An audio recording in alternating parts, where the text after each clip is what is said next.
ये कहानी भानुमति और भुवन की है। वह बांस की टोकरी बनाया करते थे। उन्हें बेचकर किसी तरह वह अपना गुजारा कर रहे थे। उनके 2 बच्चे थे, राजू और रंजू। दोनों पास ही के स्कूल में पढ़ने के लिए जाते थे। गरीब होने की वजह से स्कूल के बच्चे उनका मजाक बनाया करते थे। आ गए जी, कुछ मिला खाने को? बच्चे भूख से रोते रोते सो गए। मुझसे इनकी ये हालत और नहीं देखी जाती। शाम को मंदिर से थोड़ा प्रसाद मिला था, वही खिला के सुलाया है आज। कैसे चलेगा इस तरह? पता नहीं ये दुख के दिन कब खत्म होंगे। अब तो प्रभु आपका ही सहारा है। प्लास्टिक आ जाने से बांस की टोकरी अब कोई नहीं लेता। आज भी खाली हाथ आया हूँ। क्या बात है भानुमति, सुबह सुबह यहाँ? एक तो रात भर तुम्हारे बच्चे रोते रहते हैं और सुबह तुम दरवाजा पीटने लगती हो। क्या इरादा है? क्यों शांति से नहीं रहने दे रहे हो? वो बच्चे कल से भूखे हैं, इसलिए रो रहे हैं। कुछ आटा है तो दे दो ना बहन, घर में आते ही लौटा दूंगी। देखो भानुमति, तुम लोग किसी और के घर जाकर भीख मांगो। उसमें तुम्हारे बच्चे जब भीख मांगेंगे तो कुछ ना कुछ मिल ही जाएगा। इस तरह कितना दिन चलता रहेगा? 4 बासी रोटी है, ले जाओ, कुत्तों को आज नहीं दूंगी। भानुमति आंखों में आंसू और हाथ में रोटी लिए घर पहुंचती है। बच्चों को रोटी में नमक लगाकर खिलाकर उन्हें स्कूल भेज देती है। ए राजू, जूते नहीं है क्या? पापा से बोलकर बांस के जूते बनवा लिया कर, यूनिक रहेगा। अच्छा, इसके पापा आर्टिस्ट है क्या? तुझे नहीं पता? अरे गली गली में शोर है, राजू के पापा बंसोर है। राजू और रंजू कौन है? दोनों स्टेज पर आओ। तुम लोग 6 महीने से फीस नहीं भरे हो। मैले कुचैले ड्रेस क्यों पहन कर आए हो? और जूते कहाँ हैं? तुम्हें मालूम है ना कि चप्पल यहाँ अलाउ नहीं है? जी सर, हमें मालूम है कि चप्पल अलाउ नहीं है यहाँ, लेकिन हमारे पापा बहुत गरीब हैं, उनके पास पैसे नहीं है जूते खरीदने के लिए। और तुम्हारा रंजू, तुमने क्यों नहीं पहने जूते? ड्रेस में प्रेस भी नहीं किया हुआ है। तुम दोनों के पास प्रॉपर किताब भी नहीं है। जी सर, राजू मेरे भैया है, हम दोनों के पिताजी एक ही हैं। देखो बच्चों, ये एक प्रतिष्ठित स्कूल है। यहाँ के कुछ नियम और कायदे हैं जिसको फुलफिल करना हम सबकी जिम्मेदारी है।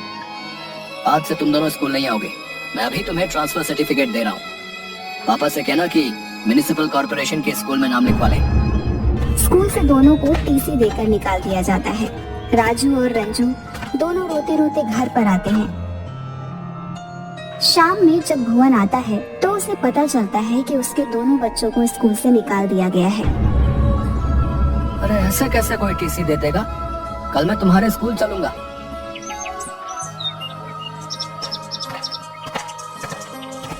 नमस्ते सर। हाँ बोलिए। सर, मैं राजू और रंजू का पिताजी हूँ। सर, पैसे की कुछ तंगी है, इंतजाम होते ही दे दूंगा। अच्छा, तो तुम ही राजू और रंजू के पिताजी हो। आज तक कभी भी तुम्हारी फीस टाइम पर स्कूल को नहीं मिली। तुम्हारे बच्चे का पहनावा जोकर जैसा है। पैर में चप्पल, जूता कभी नहीं पहन के आए। फटे पुराने बिना प्रेस किए हुए कपड़े, ऐसा हमारे स्कूल में नहीं चलता। तो आप कोई म्युनिसिपल कॉर्पोरेशन का स्कूल देख लो। मैंने उन्हें टीसी दे दी है। गार्ड, इन्हें स्कूल के बाहर का रास्ता दिखा दो। प्रिंसिपल की बेइज्जती की आहट से भुवन सड़क पर जा रहा था। किसी ट्रक वाले ने उसे पीछे से टक्कर मार दी। टक्कर लगने की वजह से भुवन की उसी समय मृत्यु हो जाती है। पुलिस उसके शरीर को हॉस्पिटल पहुंचवा देती है, जहां डॉक्टर उसे मरा हुआ घोषित कर देता है। किसी ने भानुमति को आकर भुवन की एक्सीडेंट के बारे में बताया। वह अपने बच्चों के साथ दौड़ती हुई हॉस्पिटल पहुंचती है, जहां भुवन को मरा हुआ देखकर भानुमति जोर जोर से रोने लगती है। भुवन के जाने के बाद उनकी स्थिति बद से बदतर हो गई। भानुमति, आज भुवन को मरे 3 महीने हो गए। अब तो हम तुम्हें नहीं रख सकते। कुछ दिन की और मोहलत दे दीजिए। क्या होगा? रोज तुम्हारे यहाँ उधारी वाले गाली गलौज करते हैं। तुम आज किराया दो, नहीं तो घर खाली करो। आखिर में भानुमति बच्चों के साथ नानी के घर जाने का फैसला करती है।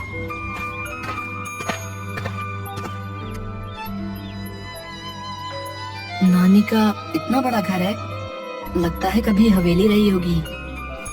क्या हमारे नाना जी इतना अमीर थे? हाँ बेटा, लेकिन तेरे नाना जी के पिताजी और तेरे नाना कुछ काम नहीं कर सके और बेच बेच कर जिंदगी चलाई। दोनों के जाने के बाद नानी यहाँ रहती थी, लेकिन उनकी मृत्यु के बाद तो अब ये सिर्फ खंडहर हवेली ही हमारे पास है। दिवाली आ रही है, इस बार हम नाना जी की इस हवेली को साफ सफाई कर दीप जलाएंगे। ठीक है बेटा, इतनी बड़ी हवेली को साफ करने में एक सप्ताह से कम समय नहीं लगेगा। ठीक है माँ, मैं आज से ही काम शुरू कर देता हूँ। राजू को साफ करते करते तीसरे दिन हवेली में एक कमरा मिलता है जिसमें ताला लगा हुआ था। राजू आकर अपनी माँ से पूछता है, माँ, वो बंद कमरा जो पीछे है, उसकी चाबी कहाँ है? पता नहीं बेटा, वो कमरा मैंने आज तक खुलते हुए नहीं देखा। उनके बाद इस कमरे को किसी ने नहीं खोला है। तेरी नानी ही रखती थी चाबी। राजू और रंजू दोनों मिलकर उस कमरे के ऊपर के जालों को साफ कर रहे थे। तभी नानी रंजू को ऊपर से फिसलवा देती है। रंजू दरवाजे के चौखट में लगे हिरन का सींग पकड़ते हुए नीचे गिर गई। तभी दरवाजा गड़गड़ाहट के साथ खुलने लगा। रंजू, तुम ठीक तो हो ना? हाँ भैया, मैं बिल्कुल ठीक हूँ। अरे, ये दरवाजा तो अपने आप खुल रहा है। अरे हाँ, सही कहा तूने। आओ चलकर अंदर देखते हैं। रंजू, तुम दौड़कर टॉर्च ले आओ, अंदर बहुत अंधेरा है। ठीक है भैया, मैं अभी लाई।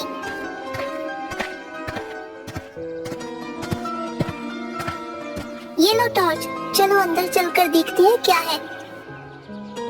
भैया, बहुत अंधेरा है, मुझे तो डर लग रहा है। कोई भूत प्रेत ना हो। जितना जल्दी हो यहाँ से चलो। अरे क्यों डर रही है? और मुझे भी डरा रही है। चुपचाप मेरे पीछे चलती आओ। भैया, क्या है? तूने तो मुझे डरा ही दिया। वो देखो सामने क्या है। माँ जल्दी आओ। बाप रे, कितना सारा खजाना। अब तो हमारी बल्ले बल्ले हो जाएगी। अरे कहाँ हो तुम दोनों? कमरा कैसे खुला? इसमें तो ताला लगा हुआ था। माँ, कमरे में आओ, मैं टॉर्च दिखा रहा हूँ। देखो, इस कमरे के अंदर हमें क्या मिला है। शायद एक खजाना हमारे पुरखों ने जमा किया हो, ताकि हम लोगों का जब ऐसा दिन आए तो ये खजाना हमारे काम आए। इसीलिए शायद मेरे दादाजी और मेरे पिताजी से उन्होंने इसे छिपा कर रखा। हाँ माँ, अब हम भी अमीरों वाला खाना खाएंगे। हाँ भैया, वो भी तीनों टाइम। अब हमें स्कूल फीस भरने के लिए कोई भी मास्टर साहब सभी के सामने बेइज्जत नहीं करेंगे। हम भी अब त्योहारों पर नए नए कपड़े पहनेंगे। मुझे भी फुल पैंट और शर्ट के साथ एक कोट लेना है। ठीक है, जो लेना होगा ले लेना। पुरानी खंडहर हो चुकी हवेली को इस दिवाली में रंग रोगन कर दीपों से सजाया जाता है। बगल में रहने वाली मंथरा काकी हवेली को चमकता दमकता देख और बच्चों एवं भानुमती के पहनावे को देख जल जाती हैं और अपने पति जगदेव से कहती हैं, कुछ देखा आपने जी? कुछ नोटिस किया कि नहीं? क्यों, क्या हुआ? क्या नोटिस करना था? तुम्हें क्या दिखेगा? पड़ोसी कुछ भी करे, तुम्हें क्या मतलब? तुम नल्ले हो और नल्ले ही रहोगे। अगर मेरी कोई कमी हो तो तुम्हें तुरंत दिख जाएगी। अरे, भानुमती अपने बच्चों के साथ मायके आई है तो अपने साथ धन संपत्ति भी लाई होगी। हाँ, तुम्हें तो मेरे सिवा सब अच्छे ही दिखते हैं। जब भानुमती आई थी तो लगता है मैंने देखा नहीं था कि किस तरह के फटे कपड़े पहने थे उसके बच्चे ने, और आज यहाँ उसको खजाना मिल गया। रहने दो, तुमसे तो बात करना ही बेकार है।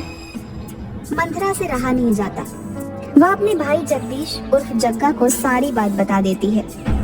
जल्द ही जग्गा अपने तिक्रम दिमाग से जान जाता है कि उसके उस हवेली के अंदर, उस हवेली के एक कमरे में पूरा कमरा पैसे से भरा हुआ है। वह अपने दोस्त दादा की मदद से हवेली में पैसों की चोरी करने के लिए जाता है। ये जग्गा क्यों यहाँ आया था? क्यों, साला है आपका? यहाँ आ नहीं सकता क्या? चोर डकैत किसी के सगे नहीं होते, समझी? मैं नहीं चाहता कि यहाँ आकर भी चोरी डकैती करे। भाई जग्गा, पक्का पता है ना कि इस घर में पैसों से भरा कमरा है? वो क्या है ना कि ये खंडहरनुमा हवेली से मेरे को डर लगता है। बोले तो मुझे भूत प्रेत से बहुत डर लगता है। अबे घांचू, है तो चोरी करता है, लेकिन तुझे पुलिस से डर नहीं लगता? और जो दिखता नहीं उस भूत प्रेत से डर लगता है? देख जग्गा भाई, एक तो रात, ऊपर से खंडहर हवेली, डर तो दिल में बनता ही है ना मेरे भाई। एक काम कर, प्लान चेंज कर, कल दिन में आकर अपन चोरी करेगा। अबे घोंचू, है दिन में सभी जागे होंगे, तू चोरी का प्लान बना रहा है या पिटवाने का? ठीक है भाई, अब ऐसा कर, तू आगे चल, मैं तेरे पीछे पीछे चलूंगा। मेरे को अभी भी डर लग रहा है। सुना है इस खंडहर हवेली में रात में भानुमति की माँ भूतनी बन के घूमती है। हाँ। दोनों धीरे धीरे आगे की ओर बढ़ रहे थे। तभी डागा का शर्ट पीछे से एक कील में फंस जाता है। डागा को लगता है कि उसे भूतनी ने पकड़ लिया है। जग्गा, मेरे पीछे देख, पीछे पीछे कोई है जिसने हमें पकड़ लिया है। अबे डागा, तेरे पीछे कोई नहीं है। तू अपने मन से भूतनी का भ्रम निकाल दे और चुपचाप मेरे साथ चल। तू आई बला को टाल तू। बाप रे, पकड़ लिया भाई, पकड़ लिया, बचाओ बचाओ।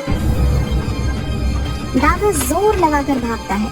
उसकी शर्ट कील में लगने की वजह से फट जाती है। अबे क्या हुआ? चिल्लाया जा रहा है।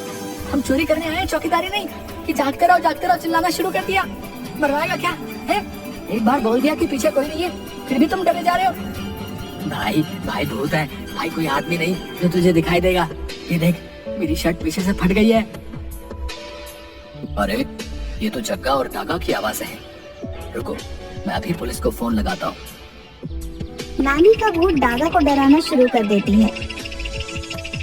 भाई उधर देखो, ठक ठक की आवाज करते करते कोई आ रहा है। जान बची तो लाखों पाए। भाई वो खजाना तू ही संभाल, मैं तो चला। ए, कौन है वहाँ पर? चोर पकड़ो। भानुमति की जोर जोर से चिल्लाहट की आवाज सुन जग्गा और डागा दोनों सर पांव लेकर भागने लगते हैं। लेकिन जगदेव द्वारा बुलाए गए पुलिस उन्हें पकड़ लेती है। अदालत हवेली में मिली संपत्ति को पुश्तैनी करार देती है। अब राजू और रंजू पढ़ने के लिए शहर से हटकर राज्य के सबसे बड़े स्कूल में पढ़ते हैं।